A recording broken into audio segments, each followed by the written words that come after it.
Շնորհակալություն, ես խոսքս ամփոփեմ ասֆալտի եւ անվտանգության մասին հարցին պատասխանելով, որովհետեւ կարծում եմ անկյունաքարային հարց է։ Հարցը ինչպես էր հնչում, ոնց ասեն ասֆալտով, որ ասֆալտից կարևոր է անվտանգությունը եւ ընդհանրապես իրենց գիտակցության վրա ոնց հաստենք։ Գիտեք ինչ եմ ուզում ասել։ Ուզում եմ ասել, որ սիրելի հայրենակիցներ, շատ լավ է, որ դուք ասֆալտ ունեք, շատ ողջունելի է։ Որևէ մեկը անվտանգություն, թե կենցաղային հարցեր, հակադրությունից մենք պիտի դուրս գանք։ Անվտանգ ապրել չի նշանակում վատ ապրել, եւ լավ ապրել չի նշանակում, որ անվտանգ չես ապրում։ Մենք պիտի ունենանք եւ ենք։ Ու այդ է, որ այս արհեստական դիլեման, որ ձեր մեջ դրել են, ասֆալտ ես ուզում թե անվտանգություն,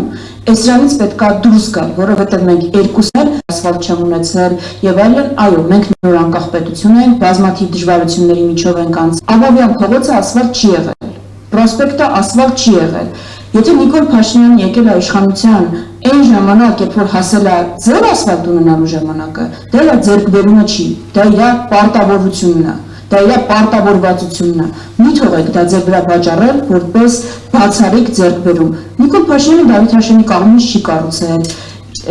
Դիլիջանի թունել չի կառուցել, դրանք արդեն կառուցված են եղել, եկել է ինքը ավելի թեթև բան, որ ուզում է ձեր վրա վաճառել ամենաթանկ գնով։ Ինչի է այս հարցին անդրադառնում, որովհետև այո անվտանգություն պետք է, բայց դա չի նշանակում, որ հայ մարդը իր հայրենիքում պիտի վատ ապրի։ Մենք այդ երկու հարցը պիտի լուծենք ու սրանք հակադիր չեն, սրանք իրար համահունչ են, հակառակը, ուզում ենք մեր պետությունը պաշտպանված լինի, մարդիկ պաշտպանեն, մարդիկ պիտի օտարված չլինեն պետությունից։ Դրա համար ամսի 7-ին մենք ընտրելու ենք խոշոր հաշվով ընտրելու ենք բանակցող, ընտրելու ենք մարդկանց, ով պիտի հաջորդ ամիս գնա, հաջորդող ամիսներին Թրամփի, Պուտինի, Էրդողանի, Ալիևի, մյուս առաջնորդների հետ հանդիպի, ով այս անկայունության ժամանակներում պիտի մեզ կայունություն հնարավորինս բերի։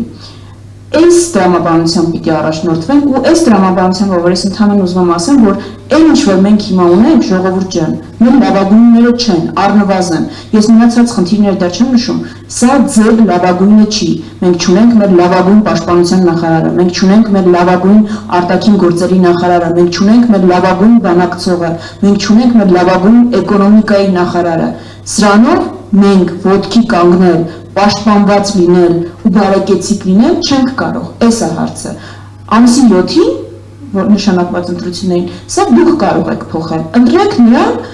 ով ձեզ ավելի հոգեհարազատ է, բայց եկեք մերժենք այս վատագույնը եկեք մերժենք։ Այդ է խնդիրը, այդ է հարցը, այդ է ուղերձը ու դուք դա կարող եք անել։ Իսկապես հնարավորությունը կա։ Մնում է դա անել։ Կարծում եմ միասին, տեսեք, այստեղ միասնության մասին ամենաշատը խոսվեց, այո մի ցանկ չկա, բայց միասնությունը կա, օրակարգի միասնությունը, այստեղ 4 ուժի ներկայացուցիչ նստած, օրակարգի միասնություն, օրակարգը նույնն է, այսինքն այդ միասնությունը, որ տենց փնտրում եք, նույնականություն մի փնտրեք, օրակարգի միասնականությունը կա, դուք էլ միացեք այդ օրակարգին, որ լինի փոփոխությունը։ Շնորհակալություն։